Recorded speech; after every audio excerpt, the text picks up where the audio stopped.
Herodias. Istrinya Filipus ini diambil sama Herodes, saudara. Sehingga keluarganya Filipus ini cerai. Keluarganya Filipus ini terpecah belah. Keluarganya Filipus ini mengalami masalah yang begitu berat. Dia tegurlah si Herodes. Raja, kamu ini salah. Istrinya saudaramu kok kamu ambil? Kamu enggak lihat, Filipus itu susah loh. Lihat keluarganya hancur loh. Lihat keluarganya terpecah belah loh. Ini kan bukan punyamu. Ini kan istrinya orang. Kenapa kok kamu merusak rumah tangganya orang? Kenapa kok kamu merusak keluarganya orang? Saudara, Herodes tidak terima. Saudara tidak terima. Kalau saudara baca cerita selanjutnya, saudara, dia itu kepingin membunuh tapi dia takut. Yohanes pengikutnya banyak. Tiba-tiba saudara, Herodias ini, si wewe gombel ini saudara ya, dia ikut sama Herodes. Kenapa saudara? Ini juga cerminan wanita-wanita zaman sekarang saudara ya. Tapi saya percaya wanita-wanita surya kebenaran tidak seperti ini. Dia punya suami Filipus saudara, mungkin tidak sekaya Herodes, mungkin tidak setenar Herodes, mungkin tidak setinggi pangkatnya seperti Herodes. Tetapi ketika dia lihat, wah, di depan mata rumput tetangga lebih hijau, ada lelaki lain yang lebih kaya, lebih hebat dari suaminya, lebih royal daripada suaminya, lebih baik, lebih perhatian daripada suaminya. Ditinggal ini suaminya, saudara. Inilah Herodias. Saudara, dan ketika anaknya ulang tahun, tiba-tiba Herodes ini saking senangnya dengan tarian anaknya Herodias, saudara. Kamu minta apapun, tak kasih. Di tengah orang banyak, saudara, dia ngomong seperti itu. Kan tensin saudara ya, namanya raja ngomong kok tidak dipenuhi. Tiba-tiba dibisiki saudara, kadang-kadang lihat saudara, mama-mama saudara, ada mama-mama saya punya klien saudara, mau kawin saudara, aku sebetulnya gak setuju mbak Riki kuali kenapa, soalnya anakku sering dikureki ambil ini. Saudara, ketika itu mamanya bisiki sama anak, kamu minta kepalanya Yohanes. Saudara diminta, waduh raja bingung, tapi dia sudah ngomong, akhirnya dipenggal kepalanya Yohanes. Saudara, Yohanes ini tahu firman Tuhan di dalam Yakobus 4:17. Ini pun juga disampaikan oleh Bapak Gembala saudara tadi pagi. Dikatakan apa? Saya ambil dari terjemahan TIS saudara ya. Yakobus 4:17. Siapa yang mengetahui apa yang benar untuk dilakukan tetapi tidak melakukannya, maka dia berdosa. Yohanes tahu Herodes ini gak benar. Tingkah lakunya, jalan yang diambilnya ini salah. Dia peringati. Dia tegur. Karena firman Tuhan ini berbicara kalau orang tahu ada sesuatu yang benar tapi dia tidak bernegur, dia tidak berbicara, saudara, dia ikut berdosa, saudara. Ada sesuatu yang salah tetapi dia diam saja seperti anjing geluh, saudara. Malah ikut mendukung, malah ikut bersepakat di situ, saudara, dikatakan dia juga berdosa, saudara. Jadi saudara ucap syukurlah kalau Bapak Gembala kita itu sering menegur kita semua saudara. Karena dia juga pasti memegang firman Tuhan ini. Kalau menurut firman Tuhan itu salah, dia pasti tegur saudara. Karena kalau enggak itu jadi tanggung jawabnya dia tahu itu salah, dia tidak tegur, pasti berdosa.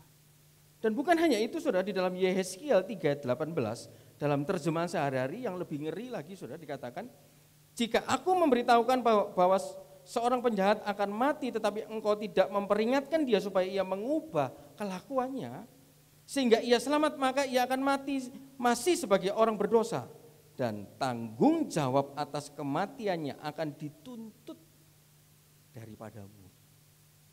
Jadi saudara, kita semua harus tahu ini firman. Kalau kita ini tahu saudara, mungkin ada orang, wes aku gak suka rame like orang ini, wes tak diem wae. Padahal tahu itu salah, saudara. Bahwa tahu yang diambil jalannya salah, yang dilakukan salah. Oh ini kamu salah, kamu tidak memberikan perpuluhan ini salah. Bukan masalah perpuluhannya cuma 10.000, 20.000, tetapi kamu ini salah. Oh kamu selingkuh ini salah. Kamu berhubungan suami istri sebelum menikah ini salah. Tahu tetapi diam, saudara. Daripada kok rame, kok daripada seperti Yohanes Pembaptis dipenggal kepalanya. Saudara, kalau kita tahu kita tidak menegurnya, kita ini juga ikut berdosa dan dimintai, bukan cuma dimintai, dituntut tanggung jawab. Kamu tahu kan kapan hari orang itu salah? Lihat sekarang orang itu masuk neraka karena kamu gak negur. Saudara, ternyata ini bagian awal yang sedang dialami oleh Yesus. Dia sedang mengalami duka, saudaranya meninggal, dia sedang mengalami isu teror, saudara ya. Saudara sepupunya meninggal, dia penggal kepalanya, sama-sama pelayan Tuhan, pekerjaannya sama, memberitakan kerajaan Allah, saudara. Dan kita lihat kondisi yang kedua, saudara. Dan pada waktu itu Yesus itu sedang sendirian, saudara. Kedua belas muridnya pada waktu itu, sebelumnya Tuhan Yesus sudah berdoa memberikan kuasa dan tenaga untuk mengusir setan, untuk menyembuhkan orang sakit, dan disuruh melayani keliling desa, disuruh praktek, saudara. Jadi kita pada waktu zaman dulu setelah selesai sekolah Alkitab disuruh praktek, saudara, di satu tempat. Sama, saudara. Pada waktu itu, pada kejadian sebelum 5 roti 2 ikan itu, 12 murid Yesus itu sedang berkeliling dari desa ke desa memberitakan Injil, menyembuhkan orang sakit, saudara. Mereka sedang berkeliling. Dan tiba-tiba, saudara, setelah berkeliling, saudara, mereka itu pulang, nyamperi Tuhan Yesus. Dalam kondisi belum makan. Lukas 9 ayat 6 bisa dibuka. Saudara bayangkan orang melayani, saudara, saya nyamain firman begini saja, saudara. Saudara, itu harus ada energi yang keluar. Apalagi menyembuhkan orang sakit, mengusir setan. Berapa banyak energi yang dikeluarkan. Saya baru sekali melayani, tetapi murid-murid sudah dikatakan dia dari desa ke desa. Berarti pelayanannya pelayanan keliling, saudara. Saya tidak bayangkan betapa capeknya muridnya. Sampai Tuhan Yesus dalam Lukas 9 ayat 6 dikatakan, lalu pergilah mereka dan mereka mengelilingi segala desa sambil memberitakan Injil dan menyembuhkan orang sakit di segala tempat, saudara. Lihat dari desa ke desa, pelayanan keliling. Dan Tuhan Yesus ngomong, saudara ya, mereka ini kembali mau cerita, Tuhan ini loh tadi aku ketemu si A, si B, si C. Belum sempat 12 murid ini cerita, saudara. Sama Tuhan Yesus di dalam Markus 6 ayat 31 sampai 32, mereka itu diajak menyingkir. Jadi setelah Yesus mendengar berita itu, muridnya datang dan Tuhan Yesus bilang, ayo kita menyingkir ke tempat yang sepi supaya kamu beristirahat dan bisa makan. Otomatis mereka kan belum makan, saudara. Murid-murid ini dalam kondisi capek, dalam kondisi habis melayani. Contoh, saudara ya, pada waktu dulu saya dengan Bapak Gembala dengan beberapa orang, saudara, habis pulang dari Magelang. Saya yang nyetir mobil itu kondisinya capek, saudara. Kondisi capek, saudara. Tapi tiba-tiba setelah sampai di tempat di gereja, saudara. Contohlah kita habis pelayanan dari Magelang, saudara ya. Tiba-tiba sampai di situ Bapak Gembala bilang, "Lek, ayo kita nyebrang ke Madura." Lah ngapain, Om? Sudah kita cari tempat yang sunyi. Saudara, kondisi capek di Magelang pun saya ini makan berhenti 2 kali, saudara. Pertama mungkin pada waktu itu berhenti makan, Bapak Ihsan minum soda gembira, saudara. Makan makanannya enak. Habis itu berhenti lagi di jalan tol, saudara, di rest area makan duren, saudara. Bawor lagi, saudara. Besar, saudara. Dan saudara 2 kali makan itu pun pulang masih capek. Tapi murid-murid ini belum makan dari pagi sampai siang. Mereka habis melayani keliling, ketemu orang sakit, ketemu orang kerasukan. Berapa energi yang mereka keluarkan? Pasti capek, saudara. Dan di situ Tuhan Yesus mengajak di dalam Markus 6 ayat 31 sampai 32, kita akan lihat Markus 6 ayat 31 sampai 32. Saya akan bacakan kepada saudara. Lalu ia berkata kepada mereka, marilah kita ke tempat yang sunyi supaya kita sendirian dan beristirahatlah seketika. Sebab memang begitu banyaknya orang yang datang dan pergi sehingga makan pun mereka tidak sempat. Lihat, berarti kita tahu mereka semua belum makan. Maka berangkatlah mereka untuk mengasingkan diri dengan perahu ke tempat yang sunyi. Habis melayani kondisi capek keliling desa, Tuhan Yesus habis menerima kabar yang tidak enak, saudara.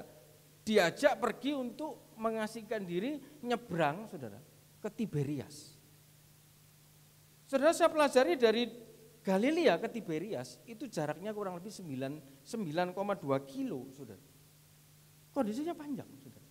Dan naik perahu, berarti murid-murid yang harus dayung. Masa Tuhan Yesus yang harus dayung? Kan tidak mungkin. Masa pulang dari Magelang, om yang setir? Kan tidak mungkin dia gembalanya, saudara. Pasti kan saya harus, anak buahnya saya yang harus setir, saudara. Tidak mungkin ketika dia mendayung perahu, Suruh Tuhan Yesus yang mendayung. Tetapi lihat saudara, tidak ada persungutan dari murid-murid. Mereka semua ini kita tahu hasil akhirnya Tuhan Yesus dan murid-murid ini bisa melihat mengalami mukjizat pelipat gandaan. Tapi kita mau belajar apa yang mereka alami dulu saudara. Dan setelah mereka sampai di Danau Tiberias saudara. Belum sampai di situ, di dalam Yohanes 6 ayat ketiga. Waduh, mungkin murid-muridnya ada salah satu, waduh Tuhan Yesus tidak ngerti ya. Ini kampung tengah ini lapar, gak diajak makan, malah diajak ke seberang, dayung lagi. Ya wis lah mungkin di sana ada makanan. Tapi lihat di dalam Yohanes 6 ayat 3 saudara. Setelah sampai saudara di dekat danau, sudah menyeberang mereka ke Danau Tiberias. Dan Yesus naik ke atas gunung, duduk di situ dengan murid-muridnya. Saudara, jarak laut dengan gunung itu jauh. Berarti kalau saya berpikir setelah mereka sampai di seberang sama Tuhan Yesus, diajak mendaki gunung lagi. Tapi tidak ada satu omelan pun dari murid-muridnya. Di sini saya sedang mau berbicara apa saudara? Sebelum mengalami mukjizat, kadangkala kita diizinkan harus mengalami hal yang seperti ini. Keletihan, kelelahan, kecapean saudara. Saudara, murid-muridnya itu letih.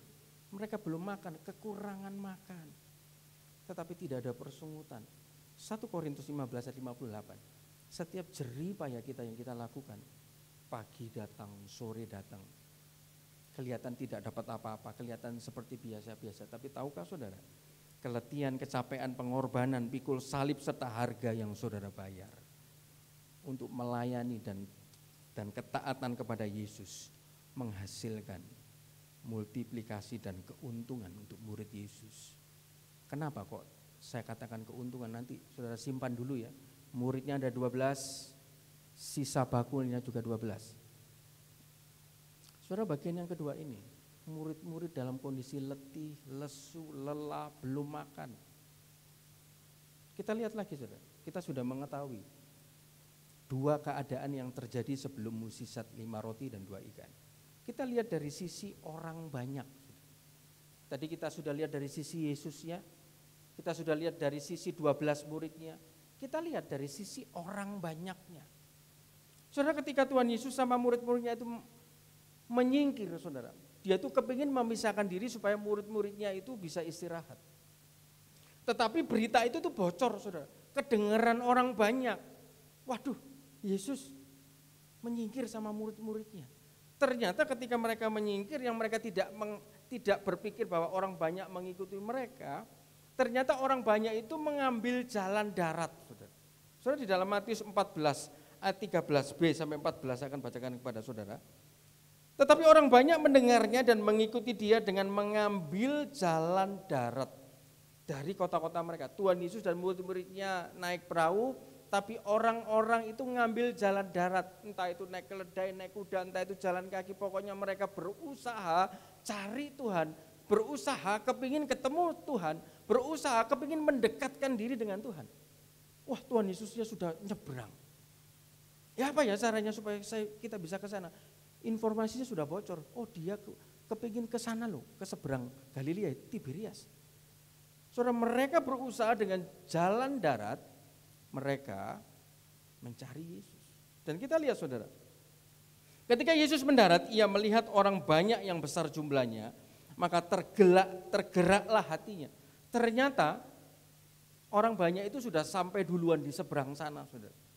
Dikatakan Yesus mendarat dari laut, saudara naik perahu, dia sudah lihat begitu banyak gerombolan orang saudara ya, menunggu dia. Saudara, mungkin Tuhan Yesus, waduh, orang-orang ini haus ya kepada saya.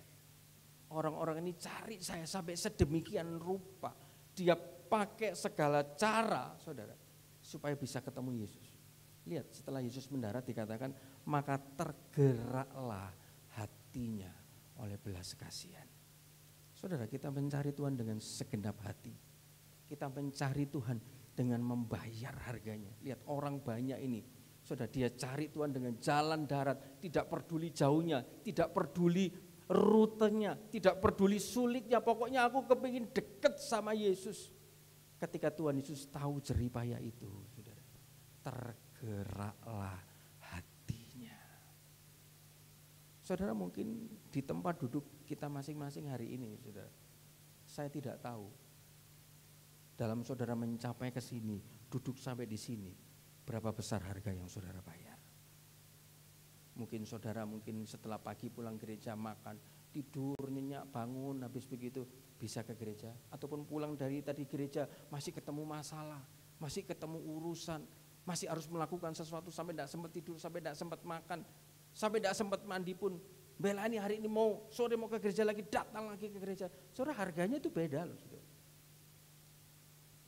Ketika Tuhan Yesus melihat ada harga yang dibayar dalam mencari Dia, hatinya itu bisa tergerak. Tergerak apa, saudara? Dia tidak tanya, dosamu apa? Saudara, saya pastikan orang banyak itu pasti juga ada dosanya. Tapi Tuhan Yesus tidak melihat dosa mereka. Tuhan Yesus tergerak belas kasihannya, mau menyembuhkan, mau melakukan mukjizat untuk menyembuhkan orang sakit. Saya tidak berbicara multiplikasi dulu, saudara. Mukjizat pertama kali orang banyak itu menerima, disembuhkan dari sakitnya. Lihat, saudara, Ia menyembuhkan mereka yang sakit. Tidak ditanya dosamu apa, kamu sudah bayar per bulan atau belum, kamu sudah nyumbang panti asuhan atau belum. Tidak ditanya semua itu, saudara. Karena kesungguhan mereka mencari Tuhan, harga yang mereka bayar itu bisa menggerakkan hati Tuhan. Hari ini kalau kita mau mencari Tuhan dengan sungguh-sungguh, itu bisa menggerakkan hati Tuhan loh, saudara. Dan bukan hanya itu, saudara, di dalam Lukas 9 ayat 11, akan tetapi orang banyak itu mengetahuinya lalu mengikuti Dia, Ia lalu mengikuti Dia, Ia menerima mereka dan berkata-kata kepada mereka tentang kerajaan Allah, dan Ia menyembuhkan orang yang memerlukan penyembuhan. Ternyata sebelum, saudara, orang banyak itu pasti kan capek, saudara ya.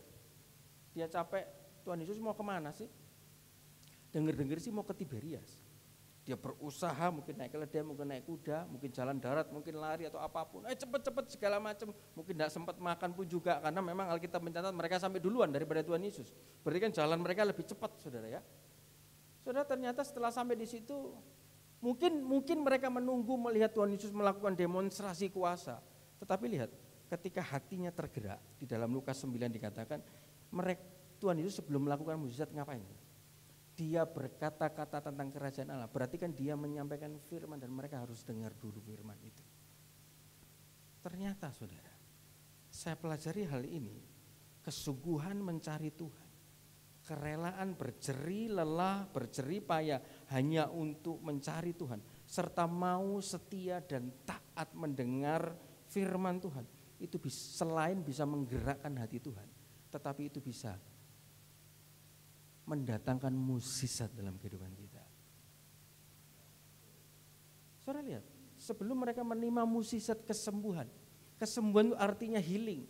Saudara, saya terganggu dengan kata-kata di dalam Lukas 9 ayat 11. Ia menyembuhkan orang-orang yang memerlukan. Lihat, orang-orang yang memerlukan penyembuhan. Saya renungkan ini, saya terganggu. Loh, kalau mereka cari Tuhan tidak perlu apa-apa, ngapain mereka cari Tuhan? Ternyata di himpunan begitu banyak orang, mungkin ada orang yang sekedar cuman kepingin, sopo sih orang ini, kok terkenal sih, kok dibicarakan banyak orang. Saudara, ternyata ada orang-orang, gerombolan orang mungkin yang pencemooh, saudara, kepingin mencari kesalahannya dia. Mungkin ada gerombolan orang-orang Yahudi. Tidak semua orang pada waktu itu perlu penyembuhan. Dikatakan sampai Ia menyembuhkan hanya orang-orang yang memerlukan. Saudara, kita semua perlu loh kesembuhan. Kesembuhan bukan hanya hal kesehatan, ternyata memerlukan ini, saudara. Bahasa aslinya adalah ceria, yang artinya berharap dengan sangat hopefully, alami kurang atau lack. Orang-orang sedang mengalami kekurangan, entah kekurangan makan, entah kekurangan uang, entah kekurangan kasih sayang, entah kekurangan istri, kekurangan anak, serba kurang pokoknya dalam hidupnya. Itu ceria. Atau useful, orang-orang yang sedang sangat-sangat membutuhkan sesuatu, urgensi tinggi. Ini orang-orang yang pada saat itu yang mencari Tuhan. Dan pada waktu mereka perlu berharap kepada Tuhan, cari Tuhan, mereka dapat. Mereka dapat, saudara. Bagian ketiga ini kita belajar dari orang banyak. Kalau orang banyak yang namanya pun tidak ditulis di sini, mereka cari Tuhan dengan segenap hati, dengan bayar harganya, dengan sungguh-sungguh, dengan berkorban, dengan jerih lelah, itu semua tidak sia-sia. Itu bisa menggerakkan hati Tuhan. Apa yang saudara butuhkan, apa yang saudara kurang, apa yang sedang saudara butuh healing, butuh disembuhkan oleh Tuhan. Baik tubuhmu, baik kantongmu, baik keluargamu, baik masa depanmu. Ketika engkau sungguh-sungguh cari Tuhan, mau dengar itu firman, maka hatinya tergerak dan mukjizat terjadi dalam kehidupan saudara dan saya. Saudara, kita lihat lagi saudara. Ketika saya mempelajari ini saudara, saya juga ditaruh saudara ya, di dalam Yohanes 6 ayat yang kedua. Saudara. Ada kata-kata yang membuat saya itu juga terganggu. Saudara. Sampai kalau saya dalam menyiapkan firman saudara, saya baca, saya renungkan, saya baca, saya renungkan. Kalau sudah tidak ada kata-kata apa-apa dalam pikiran dan hati saya, sudah saya lanjut lagi. Tetapi ketika saya berhenti saudara, kok gini yo bahasanya. Saya renungkan, saya tanya sama Roh Kudus saudara, ini maksudnya apa ini? Soalnya di dalam Yohanes 6 ayat 2 ini juga ada kata-kata yang mengganggu saya.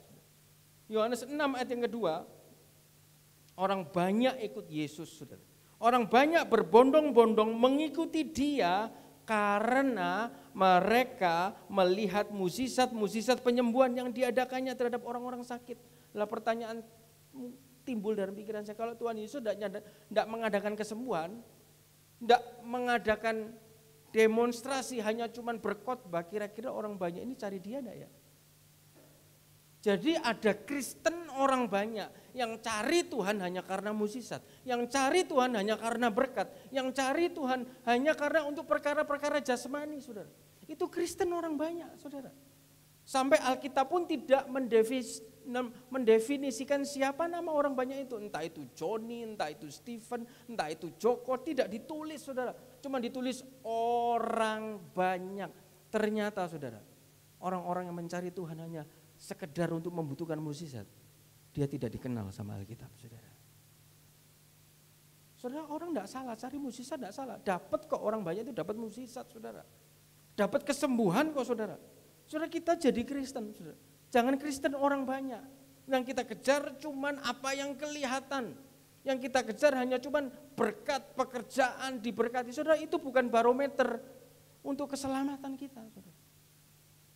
Jadi kalau orang diberkati, dapat mukjizat banyak, saudara, nanti saya akan tunjukkan kepada saudara. Itu bukan barometer dia selamat, bukan barometer Tuhan berkenan loh, saudara. Saudara, saya lihat, kita belajar bersama-sama dalam Yohanes 20 ayat 29. Ketika Tuhan Yesus menampakkan diri kepada 11 muridnya, ada satu murid yang tidak percaya sama dia. Diomongi sama temannya, guru kita bangkit loh. Gak percaya. Satu lagi ngomong, aku lihat loh tadi dia di makam, gak percaya aku. Satu lagi ngomong, waktu aku jalan kayak mau aku lihat dia, aku gak percaya. Sebelum tak cucukkan tanganku ke jarinya yang bolong itu, baru aku percaya. Siapa itu, saudara? Itu Thomas. Jangan kita juga jadi Kristen Thomas, saudara. Ketika itu di pertemuan 11 itu ada Thomas, saudara. Tuhan Yesus menampakkan diri, dia datang itu Thomas. Lihat yang dikatakan kepada Thomas. Yohanes 20:29, kata Yesus kepadanya, karena engkau telah melihat aku, maka engkau percaya. Tapi tidak titik loh, saudara. Dikatakan berbahagialah mereka yang tidak melihat namun percaya. Saudara, ketika saya pelajari tidak melihat ini, itu artinya adalah eido, artinya buta, artinya gelap, artinya hitam pekat, tidak ada pengharapan, tidak ada pegangan, tidak ada apa-apa yang bisa dilihat, tidak ada apa-apa yang bisa dipegang, saudara. Tetapi ketika kita mengalami eido, ketika gelap, tidak ada pengharapan, hitam pekat, tetapi kita memutuskan untuk tetap percaya, saudara. Memutuskan untuk tetap kita beriman kepada Yesus. Dikatakan, saudara, kata sebelumnya kita mendapatkan berbahagia. Berbahagia itu adalah makarios, yang artinya penuh dengan berkat, penuh dengan bahagia, penuh dengan keberuntungan. Saudara, tadi pagi kita dengar kesaksian Bapak Gembala, saudara. Ketika pertama kali dia mendapatkan visi kasih makan orang panti asuhan, apa yang dia pegang? Sirup. Apa yang dia punya? Apa yang dia harap? Apakah dia punya uang deposito 1 gebok? Saudara, itu tidak ada pengharapan. Tidak ada apa-apa yang dia pegang. Siapa yang mau diharapkan? Tetapi ketika Bapak Gembala di tengah-tengah tidak ada pengharapan, tapi dia tetap milih percaya dan jalan, saudara. Saudara, tadi pagi kita juga dengar, dia tidur pun buka HP, tring bukti transfer, tring bukti transfer, tring bukti transfer, tring bukti transfer. Si A 10 kotak, si B 5 kotak, si C 20 kotak, si C 30 kotak. Saudara, itu diawali dari mana? Diawali dari kursi di belakang doa malam ketika visi itu masuk. Tidak ada pengharapan, tidak ada apa-apa, buta, gelap, tidak tahu harus jalan apa. Orang bayar listrik saja kadang-kadang masih bergumul, kok harus kasih makan setiap hari pula. Justru firman Tuhan mengatakan, berbahagialah orang yang tidak melihat namun percaya. Hari-hari ini kita belum melihat apa, saudara. Tapi kalau kita percaya, biarpun hitam, gelap, tidak ada pengharapan, susah. Baik itu soal keluarga, baik itu soal keuangan, baik itu soal kesehatan. Mungkin, waduh istriku gak berubah-berubah ya, kok seperti ini terus saja. Percuma wes ngomong sama istriku, percuma wes ngomong sama suamiku, percuma wes ngomong sama anakku, percuma wes. Boat, saudara, bahasa Cinanya boat, wes percuma diomongi, percuma wes boat. Sudah suak saja. Saudara tetap berharap. Aku kerja kok hasilnya cuma sedikit ya. Saudara, biarpun saudara tidak melihat apa-apa hari ini, belum ada proyek, belum ada pengharapan, belum ada klien atau belum ada satu pertolongan pun, tetap percaya. Karena saudara ketika memilih tetap percaya, saudara akan mengalami makarios, berbahagia, penuh dengan keberuntungan. Saudara, saya berbicara tadi, Tuhan Yesus dan murid-muridnya setelah sampai di Tiberias, saudara. Ternyata dia itu sampai ke tempat yang namanya Betsaida. Lukas 9 ayat 10. Lukas 9 ayat 10. Alkitab jelas mengatakan Tuhan Yesus pergi kemana. Ini cuma dicatat di Lukas, saudara ya. Ketika dia menyingkir, saudara, di Yohanes dikatakan dia menyeberang ke Tiberias, tetapi di Lukas 9 ayat 10 jelas dikatakan sekembalinya rasul-rasul itu menceritakan kepada Yesus apa yang telah mereka kerjakan, lalu Yesus membawa mereka dan menyingkir ke sebuah kota yang bernama Betsaida. Saudara, Betsaida ini saya selidiki artinya adalah house of fish, rumah ikan, rumah yang penuh ikan, rumah yang penuh mukjizat. Saudara, Tuhan dengan murid-muridnya dengan orang banyak itu menyingkir ke Betsaida. Saudara, berarti kan Betsaida ini kota yang dipilih Yesus, tempat saksi mata, saudara. Saudara, kayak jembatan merah. Wah, itu kenapa kok dinamakan jembatan merah? Karena terjadi pada waktu itu anak-anak pemuda terjadi perang segala macam, jadi jembatan merah sebagai saksi, saudara ya. Saudara, Betsaida juga begitu, satu tempat yang dikunjungi Tuhan Yesus dengan murid-muridnya yang menjadi saksi bahwa di sana terjadi mukjizat pelipat gandaan. Tapi yang saya sekali lagi membuat hati saya gusar, saudara. Ada satu ayat, saudara. Tempat terjadinya mukjizat banyak, tetapi Tuhan mengutuk kota itu. Kita lihat di dalam Matius 11 ayat 21. Saya ajak saudara melihat Matius 11 ayat 21. Jadi kita tahu Tuhan Yesus dan murid-muridnya menyingkir ke seberang Galilea yaitu Tiberias lalu menuju ke Betsaida. Dan di situ terjadinya mukjizat itu. Tetapi kita lihat apa kata Tuhan Yesus tentang Betsaida. Matius 11 ayat yang ke-21 saya akan bacakan kepada saudara. Celakalah engkau Korasim, celakalah engkau Betsaida. Karena jika di Tirus dan di Sidon terjadi mukjizat-mukjizat yang telah terjadi di tengah-tengah kamu, sudah lama mereka bertobat dan berkabung. Saudara, kenapa? Kota tempat terjadinya mukjizat kok dikutuk, kok dikecam, kok dicelakai sama Yesus. Saudara lihat gambar yang saya taruh di situ. Sekarang kota yang dikecam Betsaida itu jadi reruntuhan, kering, jelek pemandangannya karena dikutuki sama Tuhan, saudara. Loh, hidupnya Betsaida kan mengalami mukjizat. Saya selidiki, saudara, mukjizat pertama 5 roti 2 ikan terjadi di Betsaida. Mukjizat yang kedua itu ada orang buta disembuhkan juga dari Betsaida, di Betsaida juga. Dan sampai Alkitab mencatat, saudara. Tadi kita baca Markus 11 ayat 21. Saudara, kita lihat ayat di atasnya. Kita ketemu jawabannya kenapa kok Betsaida biarpun dia mengalami mukjizat tetapi dikecam. Kita lihat Markus 11 ayat 20 bisa ditampilkan. Markus 11 ayat ke-20 itu jawabannya. Lalu Yesus mulai mengecam kota-kota yang tidak bertobat. Sekalipun di situ ia paling banyak melakukan mukjizat-mukjizatnya. Saudara, ternyata mukjizat, berkat Tuhan, pertolongan Tuhan, penyembuhan tidak bisa dijadikan ukuran atau barometer keselamatan, saudara.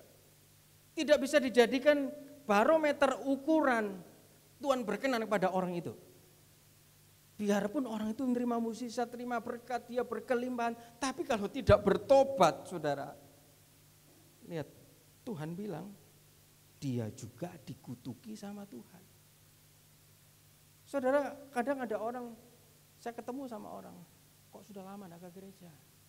Yang penting hatiku, lek. Aku di rumah aku berdoa ya, aku cari Tuhan. Aku tenang, aku mantep, lek. Aku nangis di kamar, aku cari Tuhan. Saudara, saya kasih tahu saudara ya. Kalau tadi mukjizat, berkat, harta benda, pertolongan Tuhan tidak bisa dijadikan barometer Tuhan berkenan, saudara.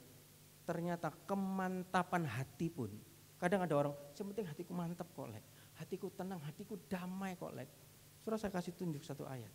Kemantapan hati pun tidak bisa dijadikan ukuran Tuhan berkenan atau tidak. Saudara, di dalam Yeremia 17 ayat 9, saya akan tunjukkan kepada saudara, bisa dibuka Yeremia 17 ayat 9. Kadang ada orang memakai prinsip ini, seperti saya ketemu orang itu, gak apa-apa, lek, kanan gitu, yang penting hatiku mantep. Hatiku mantep, hatiku tenang, hatiku sukacita, hatiku damai. Saudara, Yeremia 17 ayat 9, betapa liciknya hati, lebih licik daripada segala sesuatu. Saudara, hati ini tidak bisa dijadikan patokan, saudara. Hatinya sudah membatu. Saudara, hati tidak bisa dijadikan patokan, saudara. Kalau hati saudara mantap, tetapi yang jadi patokan itu ini loh, saudara. Kalau itu sesuai sama firman, hatimu mantap tapi sesuai dengan firman, itu baru betul. Hatinya mantap tapi mantapnya enggak ke gereja, saudara. Saudara, saya pada waktu di Bandung, saudara, saya ketemu, saya di sana, wah, kalau ke kantor pajak, saudara, saya disediakan satu supir, satu mobil. Kadang supir ini enggak bisa nganter orang Cina, saya dikasih supir lain. Tapi saudara, saya selalu pakai mulut saya itu untuk tanya kesusahan mereka apa. Ya sudah, saya kasih nasihat sedikit-sedikit. Jadi saya terkenal, wah, Pak Alek Pak Kiai, diceramai kalau sama Pak Alek. Ada satu supir saudara namanya Doni, saudara. Don, dengar-dengar kamu mau menikah. Saudara, dia mau menikah dengan kasir yang duduk di depan saya. Oh iya Pak Alek datangnya, nanti saya kasih undangan. Kamu sudah mantap? Oh mantap sangat Pak Alek. Kamu sudah pikir? Wah, sudah pikir Pak Alek. Yang bener kamu Don, jangan main-main lo Don. Iya Pak Alek, kita tuh tidak terpisahkan. Seperti dia bilang, apa namanya, seperti pohon dengan buahnya, tidak bisa terpisahkan. Pokoknya kita tidak terpisahkan Pak Alek. Don, yang bener Don, kamu mau kawin sama Nur kan? Iya, yang duduk depannya Pak Alek. Don, tak kasih tahu ya, Nur itu sudah punya suami. Nur itu anaknya satu. Tidak apa-apa Pak Alek, cerai. Penting hatiku mantap. Saudara, ternyata saudara, kemantapan dalam hati itu tidak bisa dijadikan ukuran. Kalau orang itu lagi buta matanya, saudara, apapun bagus, hatinya mantap, saudara. Hati itu lebih licik daripada segala sesuatu. Kalau itu mantap tapi sesuai dengan firman, itu baru betul. Kalau mantap tapi tidak sesuai dengan firman, saudara, oh enggak apa-apa aku mantap, tapi mantapnya ngambil barangnya orang. Mantapnya nyuri barangnya orang. Mantapnya apa namanya, ngata-ngatai orang. Enggak apa-apa, itu orang itu pantas dikata-katai, pantas dijelek-jelekan. Saudara, mantapnya itu apa dulu, saudara? Sesuai dengan firman-Nya. Karena hati ini licik loh, saudara. Jadi kita harus hati-hati, orang Jangan dijadikan barometer kita mengalami mukjizat, orang itu lihat, wih orang itu enak ya mengalami mukjizat. Diberkati, mobilnya gonta-ganti, rumahnya segala macam gonta-ganti, selalu jalan terbuka, kalau datang ketemu, oh sudah Tuhan itu luar biasa. Saudara, tidak bisa dijadikan ukuran. Betsaida mengalami banyak mukjizat tetapi dikecam Tuhan karena tidak bertobat. Yang bisa dijadikan ukuran kalau kita melihat hidupnya sesuai dengan firman, itu baru bisa dijadikan ukuran, saudara. Saudara, kita lanjut lagi. Dan ketika mereka, Yesus dan murid-muridnya sudah sampai di atas gunung dengan orang banyak, nah, mulai malam itu datang, saudara. Dari pagi, siang, sore, petang. Di dalam Lukas 9 ayat 12 sampai 13, saudara. Lukas 9 ayat 12 sampai 13. Mulailah malam itu datang, saudara. Kita lihat apa yang terjadi ketika malam datang, saudara ya. Di dalam Lukas 9 ayat 12 sampai 13. Saya akan bacakan buat saudara. Pada waktu hari mulai malam, datanglah ke-12 muridnya kepadanya dan berkata, suruhlah orang banyak itu pergi supaya mereka pergi ke desa-desa dan kampung-kampung sekitar ini untuk mencari tempat penginapan dan makanan, karena di sini kita berada di tempat yang sunyi. Sudah betul cari Tuhan, dari pagi siang sore sudah bayar harganya, sudah dengar firman-Nya, sudah ngalami mukjizat, disembuhkan. Tiba-tiba ketika di tengah-tengah cari Tuhan, kondisi malam itu datang. Kondisi sunyi itu datang. Saudara, malam di sini ketika saya cari bahasanya itu adalah klino, yang artinya matahari itu terbenam. Yang artinya terang itu mulai redup. Yang artinya terang itu mulai habis, saudara. Saudara, kadang-kadang dalam pengiringan kita ikut Tuhan tidak selama-lamanya kita selalu keberkatan.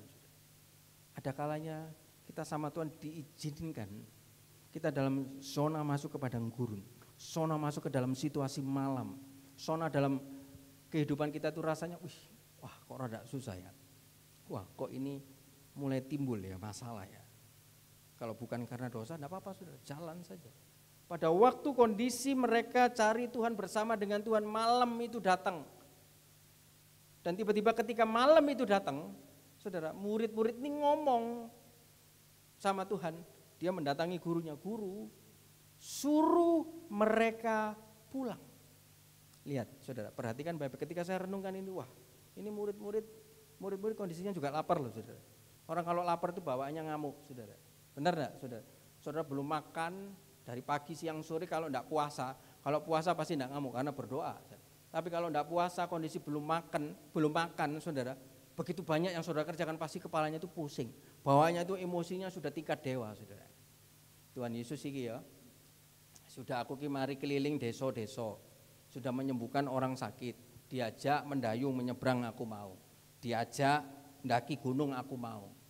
Iki orang-orang kok gak mulai-mulai, ya apa iki, perut iki lapar ini. Saudara ingat loh, mereka belum makan loh, saudara. Yesus pun juga belum makan.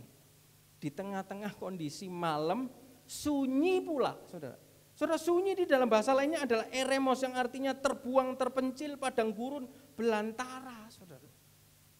Waduh, Tuhan Yesus kok milih tempat seperti itu ya? Dia habis menyeberang dari Turun Tiberias masuk ke Betsaida, dia naik, ada satu perbukitan tadi saudara lihat, saudara. Dia naik di situ. Otomatis di situ, kalau di atas gunung, di atas bukit mana ada KFC, saudara, mana ada McDonald, mana ada warung Ibu Retno, enggak ada, saudara. Warung Ibu Wulan enggak ada, saudara. Adanya cuma ada di mungkin ya di Jajar Tunggal, ya sama di rumahnya Ibu Retno, saudara.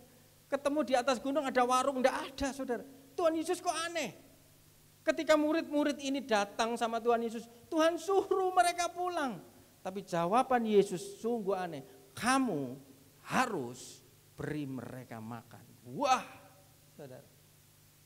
Bayangkan semua orang yang dikasih makan panti asuhan ngelumpuk semua di depan, saudara. Entah itu orang jalanan, entah itu orang kembang kuning, entah itu orang panti jompo, segala macam, saudara. Habis dikasih makan dari pagi, siang, sore, saudara, di dalam gereja, kantin enggak ada. Tiba-tiba sudah waktunya pulang, Bapak Gembala bilang, Tif, kasih mereka makan, Tif ya. Kalau zaman sekarang tinggal yang enak, saudara, Grab. Zaman dulu mana ada Grab, saudara, Grab food, enggak ada, saudara. Murid-murid mungkin gomun, saudara. Tuhan ini gak apa-apa, tak waras. Di tengah situasi yang begitu sunyi, eremos padang gurun belantara, kita disuruh kasih makan orang, saudara. Orangnya bukan 5 orang, bukan 10 orang. Orangnya 5.000 orang laki-laki beserta rentetan buntut-buntutnya kurang lebih 20.000 orang. Bagaimana cari makan? Lebih gilanya lagi sudah malam, sudah petang, saudara. Lebih gilanya lagi tempat itu eremos padang gurun belantara, tidak ada apa-apa. Saudara, bagian pertama sebelum kita mengalami mukjizat, sebelum kita menerima mukjizat, saudara, ini penting, saudara. Saudara perhatikan, jangan kita minta sesuatu daripada Tuhan sebelum kita memberi. Lihat sekali lagi, murid-murid ini kan datang sama Tuhan, dia nyuruh sama Tuhan, suruh mereka pulang. Tapi Tuhan jawab apa? Kamu harus memberi. Saudara, dalam hidup kita, kalau kita mau mengalami mukjizat pelipat gandaan, kita tidak hanya bisa cuma minta, doa, minta, tanpa kita memberi. Kalau kita memberi, saudara, Tuhan Yesus ngomong sendiri loh. Muridnya datang, berarti kan meminta sesuatu kepada Tuhan. Permintaannya apa? Suruh orang banyak itu pulang. Tapi Tuhan Yesus ngomong di ayat 13, kamu harus memberi. Salah satu kunci terjadinya multiplikasi, kalau orang itu suka memberi, suka memperhatikan kepentingan orang lain, tidak memperhatikan kepentingan diri sendiri, kesukaan diri sendiri, itu kunci terjadi pelipat gandaan, saudara. Itu kunci terjadinya pintu gerbang surga itu terbuka, menggelontorkan. Saudara, Tuhan menggelontorkan berkat. Tuhan itu tidak akan pernah susah-susah untuk menitipkan atau memberkati kita kalau kita ini gampang untuk menyalurkan, gampang untuk mendistribusikan, saudara. Kalau hidup kita cuma pikir diri sendiri, kesenanganku, enakku, semua serba saya, saudara. Susah Tuhan untuk menyalurkan sesuatu. Saudara, cepat saja saya sampaikan, saudara, ada orang yang namanya Stanley Tam, saudara. Saudara, ini orangnya sudah tua, saudara ya. Dia itu hidup di Amerika. Stanley Tam ini dia punya perusahaan plastik, saudara. Perusahaan plastik ini mengalami yang namanya kebangkrutan. Dan tiba-tiba ketika mengalami kebangkrutan, dia berdoa sama Tuhan. Tuhan, tolong Tuhan pulihkan perusahaanku, dan kalau perusahaanku pulih, aku mau memberikan perpuluhan 10%. Entah gimana ceritanya, setelah dia berdoa, tiba-tiba perusahaannya dipulihkan, hutang-hutangnya semua dilunasi, dan perusahaannya mulai grow up, mulai meningkat, saudara, dan dia bisa memberikan perpuluhan 10%. Dan entah gimana ceritanya, dia berdoa lagi sama Tuhan, Tuhan, aku mau memberikan 20%, Tuhan. Saudara, ketika dia berdoa 20% minta sama Tuhan, entah bagaimana caranya Tuhan bisa kirimkan order yang begitu banyak, saudara. Karena dia mau memberi lebih dahulu, dia mau memberi 20%, dia kirim order begitu banyak sehingga perusahaan ini untung berlipat kali ganda, sehingga Stanley Tam ini bisa memberikan perpuluhan 20%. Ketika dia sudah dapat perpuluhan 20%, saudara, dia berdoa lagi, Tuhan, aku mau memberikan perpuluhan 50%. Saudara, Tuhan juga tidak diam, saudara. Karena prinsipnya sebelum kita mengalami multiplikasi, sebelum kita minta sama Tuhan, Tuhan bilang harus memberi. Tidak boleh suruh-suruh Tuhan, murid datang kepada Tuhan, Tuhan suruh mereka pulang. Tapi Tuhan jawab, kamu harus memberi. Berarti kalau kita berdoa minta sama Tuhan sebelum kita memberi, saudara, doa kita tidak akan dijawab, saudara. Saudara, Stanley Tam ini tahu prinsip ini. Tuhan, aku mau memberi perpuluhan 50%, dan sungguhan, saudara. Tiba-tiba perusahaannya, saudara, untung 5 kali lipat, saudara. Dan untungnya sama Stanley Tam dikasih perpuluhan 50%. Saudara, dari untung itu dia berpikir lagi, wah, dengan untung segini ini hidupku sudah enak. Dia ambil keputusan, Tuhan, aku mau memberi 80%. Dia berdoa lagi sama Tuhan. Dan Tuhan tuh dengar, saudara. Karena orang ini dikasih memberi, dikasih memberi. Dikasih memberi, jadi bukan dikasih mandek.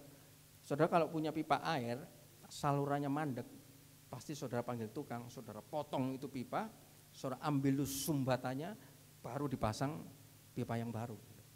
Saudara, Stanley Tam ini diberkati Tuhan salur, jadi salurannya itu lancar, jalan terus, tidak berhenti di dirinya sendiri. Kunci salah satu multiplikasi. Saudara kalau menerima sesuatu dari Tuhan, jangan berhenti di saudara. Salur. Dapat, salur. Dapat, salur. Stanley Tham, ketika itu dia ngambil keputusan Tuhan 80%. Dan hal yang sama dilakukan Tuhan. Entah gimana caranya perusahaannya bisa tersebar di seluruh Amerika. Sehingga dia bisa memberikan perpuluhan 80%. Dan yang lebih gila, dia berdoa, Tuhan aku mau memberi 100%. Sudah sampai bukunya ditulis, God is my boss. God own my business. Tuhan bosku. Tuhan yang memiliki bisnisku. Saudara, ketika dia ngambil keputusan, Tuhan aku mau memberi 100%. Jadi dari keuntungan perusahaan setelah dipotong biaya-biaya segala macam, perusahaan dapat untung, tadinya 10% dikasih Tuhan, tadinya 20, 30, 50, 80, akhirnya untung itu kasih semua. Lah dia dapat apa? Dia jadi karyawan lagi di perusahaannya, dia dibayar, digaji. Dan dia langkah yang lebih ekstrim, dia datang ke notaris. Pabrikku ini balikin nama, jadi namanya Tuhan Yesus. Kamu gila tak? Kamu enggak apa-apa tak, Mr. Stanley? Yes. Saudara, dan di pabriknya saudara lihat dipasang salib yang begitu besar. Salib yang begitu besar dan ditulis God is my answer. Tuhan adalah jawabanku. Dan tahukah saudara, apakah dia mati? Apakah dia bangkrut? Ketika 100% semua dikasih sama Tuhan, dia kembali jadi karyawan. Saudara, dia tidak bangkrut. 100% dikasih sama Tuhan. Tuhan taruh, kamu buat satu ministry. Hampir sama seperti kita ministrinya, saudara. Kasih makan orang. Habis kasih makan orang, organisasi ministri untuk visi. Menginjili orang sampai tersebar di seluruh dunia, dan salah satu sekolah misinya ada di daerah timur. Diawali dari memberi. Saudara, kalau dalam kehidupan kita Tuhan beri, tapi tidak macet, saudara. Kita mau memberi. Itu pasti kita mengalami yang namanya kelimpahan dan kepenuhan. Saudara, di dalam 1 Raja-Raja 17 ayat 12 sampai 16. Saudara, ada seorang janda. Ada seorang janda. Dia beri lebih dahulu untuk seorang nabi. Padahal saudara pasti tahulah ceritanya. Ini tepung tinggal segenggam, minyak tinggal berapa sedikit. Aku buat besok anakku mati. Tapi nabi itu ngomong, beri dahulu untuk aku. Sama seperti yang prinsip Tuhan katakan kepada murid-muridnya, jangan suruh mereka pulang, beri mereka makan dulu, memberi dahulu.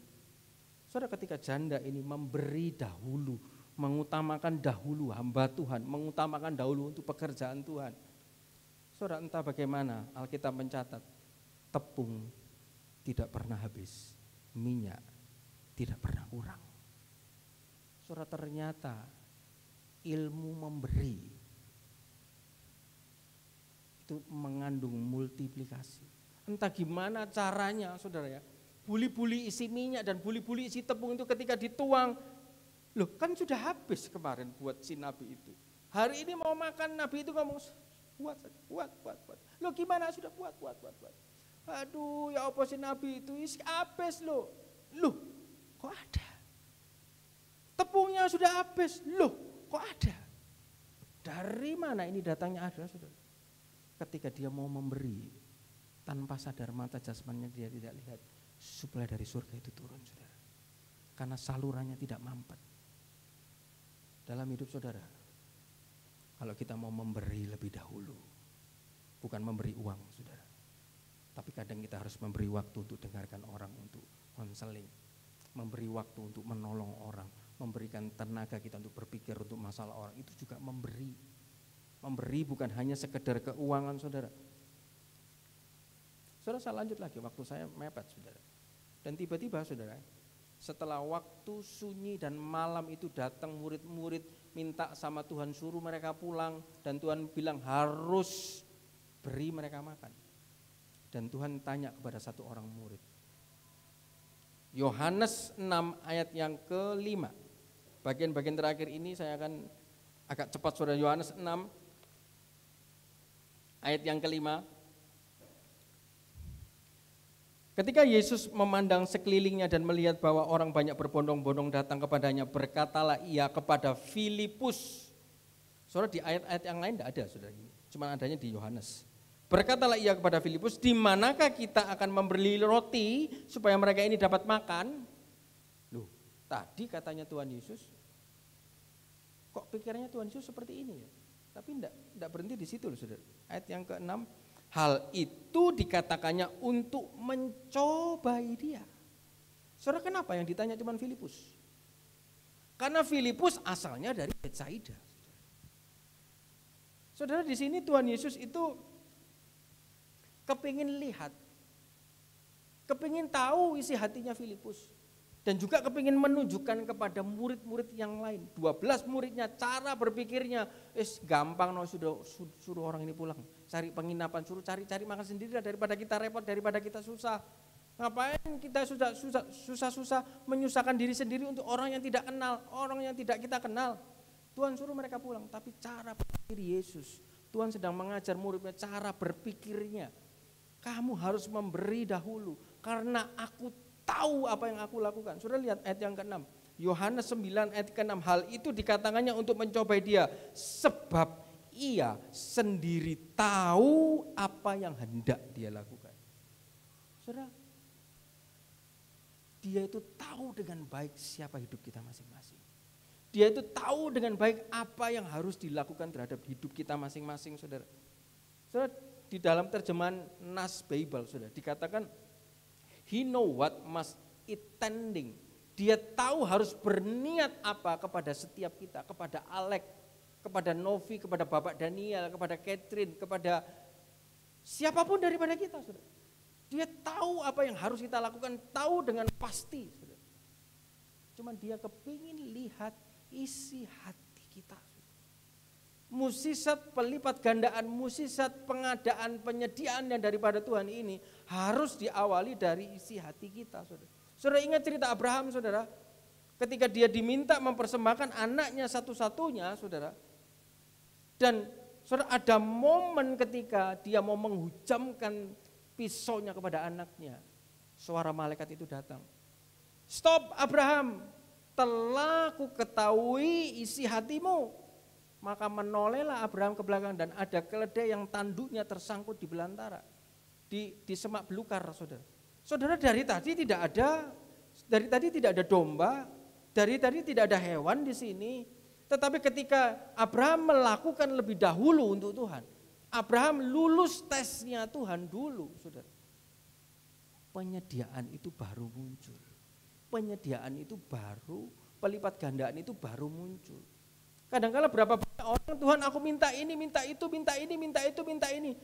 Kadang-kala ada orang berjanji, Tuhan kalau engkau memberkati aku, Tuhan aku akan kasih ini, kasih itu. Saudara, ada satu cerita, saudara ya, ada satu pendeta datangi orang pelit, saudara. Orang pelit ini punya 10 babi. Dan pendeta ini ngomong sama orang pelit ini, ngobrol ngalor ngidul, saudara, dan dia tanya, Pak, kalau kamu punya tanah 20 hektar, kamu mau enggak ngasih 2%-nya? Oh Pak Pendeta, jangankan 2%, jangankan 2 hektar cuma 10%, 50%, 10 hektar tak kasih. Bapak, terus dia tanya lagi, kalau kamu punya uang 10 miliar, mau enggak kamu kasih 10%? Wah, jangankan 10%, 1 miliar, Bapak Pendeta, kalau aku punya 10 miliar, 5 miliar tak kasih. Bapak Pendeta, kalau kamu hari ini punya ladang, punya perkebunan, kamu sedang panen 20 ton, kamu mau ngasih enggak untuk gereja? 10%, jangankan 10%, 50% saya kasih. Ditanya soal uang dikasih, ditanya soal tanah dikasih, ditanya soal perkebunan dikasih. Lah, yang keempat, kalau kamu punya 10 babi, mau enggak kamu ngasih 1 babi? Diusir pulang, saudara pendetanya, saudara. Pendeta ini motor duitan. Saudara, dari tadi dia mau kasih karena dia enggak punya. Ditanya soal tanah karena dia tidak punya, dia mau kasih. Ditanya soal uang karena dia tidak punya, dia mau kasih. Berapa banyak orang Kristen yang seperti itu. Diobral dulu janji sama Tuhan, tapi dalam hatinya memang tidak mau ngasih. Saudara. Ketika dia punya, satu pun dia tidak mau kasih. Saudara, Tuhan sedang mengajar prinsip ini, penyediaan itu terjadi, saudara, diawali dengan memberi dahulu. Diawali dengan lulus ujian dahulu, saudara. Saudara, Filipus ini salah satu murid yang dia itu berpikir pakai kekuatannya sendiri. Dan dia jawab sama Tuhan, Tuhan, upah 200 dinar pun tidak cukup memberi makan orang ini, saudara. 200 dinar itu upah setengah tahun. Dalam terjemahan Net Bible dikatakan half year salary, saudara. Setengah tahun upah. Untuk setengah tahun upah pun saja tidak bisa memberi makan 5.000 orang ini, Tuhan. Dia berpikir pakai pikiran pribadinya, saudara. Tetapi ada salah satu murid Andreas, saudara, di dalam Yohanes, saudara, kalau saudara baca, tiba-tiba Andreas itu mendapatkan seorang anak yang punya 5 roti dan 2 ikan. Ada murid-murid yang ketika disampaikan firman, firman itu diukur dengan logikanya. Firman itu diukur pakai kepintarannya. Saudara, kalau firman kita ukur pakai logika kita, kekuatan kita, tadi pagi kita diajar jangan mengandalkan kekuatan dan kepintaran kita, saudara. Hasilnya 0, saudara. Tidak terjadi apa-apa ketika Filipus menghadapi masalah itu dengan pikirannya. Andreas pun, saudara, ketika dia menghadapi masalah itu, saudara, masalah kasih makan 5.000 orang, dia, loh Tuhan, ini cuma 5 roti 2 ikan. Lah, saudara, ini awal terjadinya mukjizat. 5 roti tiba-tiba ketemu 5 roti dan 2 ikan. Saudara, di dalam Markus 6 ayat 38, tetapi ia berkata kepada mereka, berapa banyak roti yang ada padamu? Cobalah periksa. Berapa banyak roti yang ada padamu? Saudara, Tuhan cuma lihat bagian yang slide ke-7, slide ke-8, slide saya cuma 9, sudah habis ini slide terakhir selesai. Bagian yang ke-8. Saudara, kelola apa yang ada pada kita. Apa yang kita punya sekarang, biarpun itu kecil, 5 roti dan 2 ikan. Kalau kita bisa mengelola dengan baik, saudara, dari yang kecil itu, saudara, itu bisa jadi besar. Saudara, perbesar wadah, saudara. Dari yang kecil, jangan saudara cuma dari yang kecil ini cuma cukup untuk suamiku, istriku, anakku. Bar sekolah pun aku gak iso loh, apalagi untuk nyicil motor, mau beli mobil, mau beli rumah, gak bisa loh, saudara. Kelola dari yang kecil, perbesar wadah, saudara. Dari hal yang tidak cukup ini, saudara nanti perhatikan ya, 5 roti 2 ikan ini tadinya itu ada di tangan anak-anak, anak kecil. Ketika hal yang kecil ini dipegang sendiri sama anak itu, tidak terjadi apa-apa. Tetapi ketika hal yang kecil ini diserahkan kepada Yesus, ada di tangan Yesus, itu terjadi mukjizat. Kalau saudara punya yang kecil, saudara pegangi sendiri untuk dirimu sendiri, tidak akan bakal terjadi apa-apa. Tetapi kalau saudara punya yang kecil, saudara percaya punya iman dari yang kecil ini, saudara serahkan kepada Yesus. Saya pastikan 5 roti 2 ikan bisa memberi makan 5.000 orang, sisa 12 bakul terjadi dalam kehidupan saudara dan saya. 5 roti dan 2 ikan ini ketika dipegang anak kecil tidak jadi apa-apa. Tapi ketika diserahkan kepada Yesus, perbesar wadah saudara. Saudara ingat seorang janda, suaminya Nabi meninggal, dia datang kepada Elisa, penagih hutang datang kepada saya, mau minta bayar hutang, anakku mau diambil. Elisa cuma ngomong, kamu apa yang ada padamu? Aku cuma punya 1 buli-buli kecil, wadah kecil. Kamu pinjam buli-buli yang lain sama tetangga, dan jangan sedikit. Saudara, ketika itu tutup pintu, tuangkan minyak buli-buli itu. Saudara, minyak itu dituang kepada wadah yang dia pinjam, wadah 1, 2, 3, 4. Lu kok gak habis-habis ya? Lu kok gak habis-habis ya? Sampai wadah yang terakhir. Dan ketika ditanya sama anaknya, sudah ada wadah lagi? Sudah tidak ada, mah. Alkitab mencatat, maka berhentilah minyak itu mengalir. Saudara, semakin besar kapasitas wadah saudara berpikir untuk orang lain, maka minyak yang dari surga itu tidak akan pernah berhenti mengalir. Tapi kalau wadah hidup saudara cuman panci keluarga rangka 4 nomor 9 saja, tidak bisa. Kalau wadah hidup saudara cuman untuk rumah tanggamu, makanmu, perutmu, anakmu, tidak bisa, saudara. Wadah saudara harus banyak, harus besar. Saudara mau minyak dari surga itu tidak berhenti mengalir, wadah saudara harus besar. Kelola ya apa yang ada padamu. Saudara, saya kasih satu kesaksian. Kadang kelola ini bukan hanya dalam hal keuangan, soal teman. Saudara, kita mungkin punya teman, alah teman ini kere, tidak bisa apa-apa. Saudara, jangan kita remehkan dia. Kelola yang ada padamu itu menyangkut semua hal. Orang-orang yang di ada sekitar kita, itu juga yang ada pada kita. Saudara, kemarin hari Jumat kenapa kok ada temannya Bapak Alex? Saudara, saya sudah ngomong sama orang ini sudah jauh lama. Orang ini pengusaha pupuk, teman saya main badminton. Habis selesai Zoom, kemarin Jumat saya main badminton. Sebetulnya saya malas, saudara. Capek, saudara. Cuma kok hati ini kepingin main badminton, saya main. Selesai Zoom 10:30, saya main lagi sampai jam 11. Tiba-tiba waktu pulang, orang ini titipin uang. Lek, titip ya buat panti asuhan. Padahal saya ngomong sama dia itu sudah 1 bulan yang lalu. Ketemu lagi, saya ngomong cukup 2 kali. Dia tidak respon, dia cuma diam. Kok lihat kok, gereja kita kasih makan panti asuhan. Kok lihat kok, lihat kita memberi makan orang, kita memutangi Tuhan. Cuman begini. Dan ada satu lagi, dipanggil Musa pendeta, dia gereja pendeta. Saya juga ngomong, cuman ini diem. Tapi saya percaya, saya dari situ melihat, kamu tabur saja. Menua itu urusan saya. Kita ketemu siapapun, saudara, kita tabur saja, kita ngomong saja. Entah dia kasih, entah dia tidak kasih, terserah, itu urusan Tuhan. Saya sampai kemarin waktu menerima uang 500 itu, dia kasih cash, hari itu juga, detik itu juga saya langsung transfer. Saudara, firman Tuhan berbicara, kelola apa yang ada padamu. Saudara, dia cuma naik sepeda motor, saudara. Dia pengusaha pupuk dari Kalimantan, karena corona, sudah dia pindah ke sini. Kebetulan main badminton sama saya ngobrol sama dia. Dia cuma diem, orangnya pendiam, saudara. Lebih diem dari Pak Daniel. Pak Daniel kan suka senyum. Dia senyum pun jarang, ngomong pun jarang. Tapi tidak peduli, pengusaha umurnya lebih tua daripada saya ngomong, saudara. Tiba-tiba kemarin pulang orang-orang tuh bingung, loh kenapa kok Alex dikasih uang sama orang ini. Saudara, dari situ, kelola apa yang ada pada kita. Jangan remehkan orang-orang yang di sekitar kita. Kadang-kadang Tuhan bisa pakai orang-orang yang di sekitar kita untuk memberkati kita. Bagian yang terakhir, saudara. Mukjizat multiplikasi itu terjadi. Dan tiba-tiba setelah 5 roti dan 2 ikan. Kita baca dulu ayat terakhir. Lukas 9 ayat yang ke-16. Lukas 9:16, setelah ini saya akan selesai.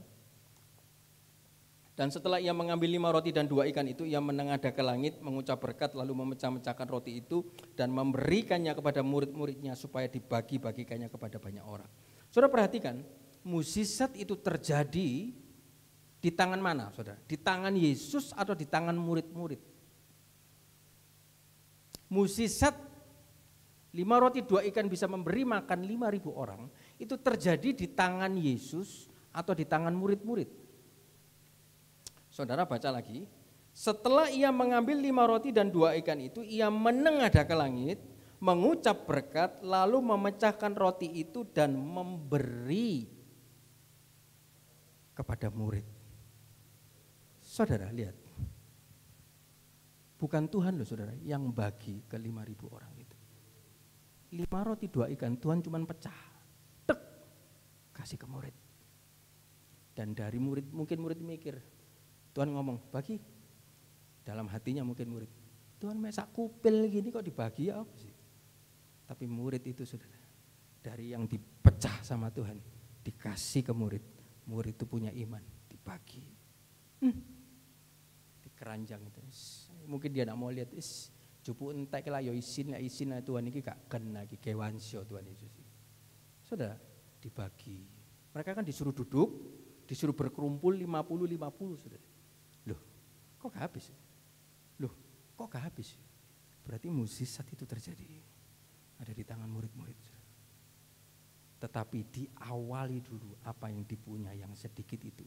Dikasih ke Tuhan, ditengadahkan ke atas. Mengucap syukur. Itu salah satu kunci juga mengalami mukjizat. Kalau saudara punya yang kecil, bawa kepada Yesus. Ucap syukur. Tuhan, ini aku cuma punya 1 juta. 1 juta ini tidak cukup untuk kehidupanku 1 bulan. Tetapi Tuhan, aku percaya 10% ini aku kasih, biarpun di tengah-tengah tidak cukup. Terima kasih Tuhan. Saudara jalan 1 minggu mungkin uang 800.000 ini habis. Tiba-tiba ada orang telepon, saudara, Bu, boleh enggak aku mampir ke rumahmu? Iya. Bu, ini sedikit ya, ada berkat ya. Cukup untuk 1 minggu. Mulai habis lagi. Tiba-tiba, kamu datang ke gereja ya, ini ada makanan, ambil. Saudara, berkat-berkat apa yang tidak pernah saudara pikir timbul dengar dalam hati, itu diawali dari yang kecil, saudara angkat ke atas, saudara mengucap syukur, dan ingat tidak berhenti di sini, saudara bagi. Dan mukjizat itu terjadi ketika mulai dibagi. Ketika dari Tuhan sampai ke murid-murid diam, mukjizat tidak terjadi. Saudara dapat gaji, saudara dapat proyek, Tuhan kasih dari orang itu sampai ke saudara, Tuhan bagi kan saudara. Kalau saudara berhenti di saudara, tidak saudara bagi, tidak akan terjadi multiplikasi. Mukjizat itu terjadi di tangan murid-murid. Setelah dibagi ke murid, setelah dipecah sama Tuhan, dikasih ke murid, muridnya lalu membagi. Dan Tuhan ngomong, orang-orang harus duduk dulu. Saudara duduk ini, saya lihat orang duduk kan tidak bergerak, orang duduk tidak berjalan, orang duduk tidak kesana kesini, karena duduk diam, menunggu. Kadang-kadang perlu waktu kita ini menunggu, saudara. Kadang orang itu tidak sabar menunggu. Waktu Tuhan itu waktu yang terbaik. Jangan kita memaksakan diri, saudara. Ingat tadi bagian awal, orang yang tidak berpengalaman jalan terus, nanti kena celaka, saudara. Tetap menunggu waktu Tuhan. Menunggu seperti murid-murid yang saya sampaikan di Zoom, menunggu 10 hari. Saudara, kenapa sih Tuhan itu perlu menampakkan diri 40 hari? Karena untuk melakukan mukjizat itu gampang buat Tuhan. Tetapi untuk menobatkan 1 orang saja, murid-muridnya dia butuh ditunjukkan 40 hari, saudara. Mukjizat itu gampang buat saudara dan saya. Tapi untuk mengubah hati kita, pikiran kita, respon kita, reaksi kita itu yang susah. Kadang menunggu itu waktu yang penting, saudara. Dan bagian terakhir, saudara, dalam memberi tidak akan pernah kekurangan. Bisa dikeluarkan Amsal 11 ayat 24. Orang yang menabur menyebar harta, saudara, tidak akan pernah kekurangan. Tapi orang yang menahan-nahan akan selalu berkekurangan. Lihat mukjizat ini kenapa diakhiri dengan sisa 12 bakul. Kenapa kok tidak diakhiri? Maka roti itu sudah terbagi dengan selesai dan orang makan dengan kenyang. Saudara, ini satu prinsip. Kalau kita memberi tidak akan pernah kurang, pasti lebih. Dan lebihnya kenapa kok 12, saudara? 12 mencerminkan 12 suku Israel dan 12 mencerminkan 12 murid Yesus. Murid Yesus yang tadinya kelaparan dari pagi, siang, sore, malam, dia tidak makan, saudara. Tiba-tiba ketika dia ikut Yesus, dengar Yesus taat, tidak ada perbantahan, saudara. Saudara, 12 ini disuruh bawa pulang sama Yesus. Sudah bawaan pulang satu-satu ya. Saudara, dengan memberi hidup saudara tidak akan pernah kekurangan. Pasti akan lebih dan lebihnya 12, saudara. Lihat, ketika apa yang kecil, yang sedikit ditaruh kepada Tuhan, diberikan, saudara, lebih 12 bakul. Saudara, dengan memberi, hidup saudara akan lebih. Saya akan tutup dengan satu kesaksian. Saudara, hari Kamis, saudara lihat di situ ada gambar, saudara, septic tank, saudara. Saya juga tidak mengerti, saudara.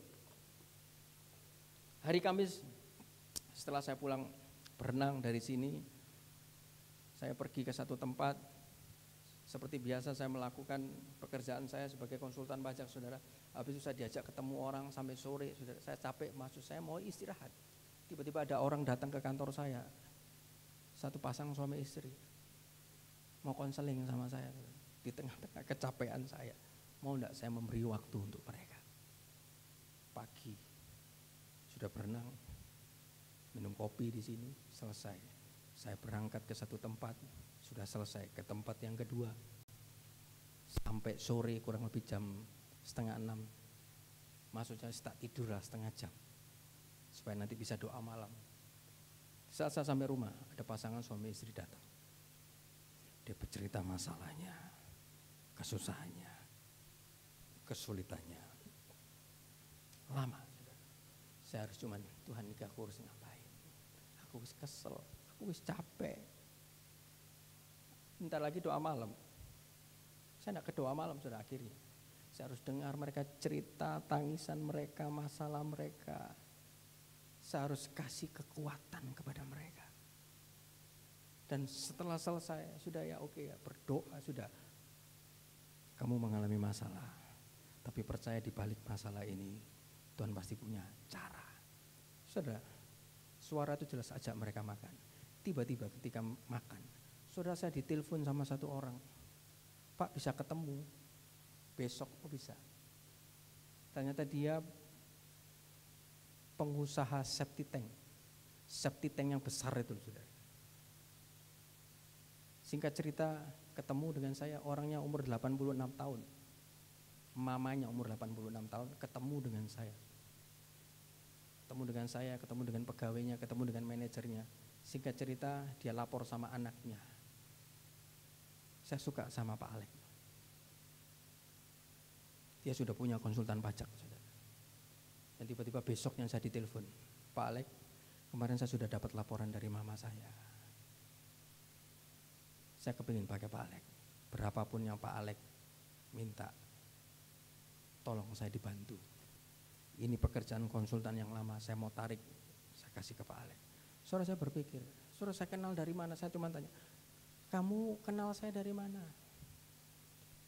Pak Alek tahu si A. Oh tahu. Si A itu punya ponakan si B. Oh tahu. Si B itu punya istri. Saya saudara sama dia. Loh, saudara si A ini klien saya.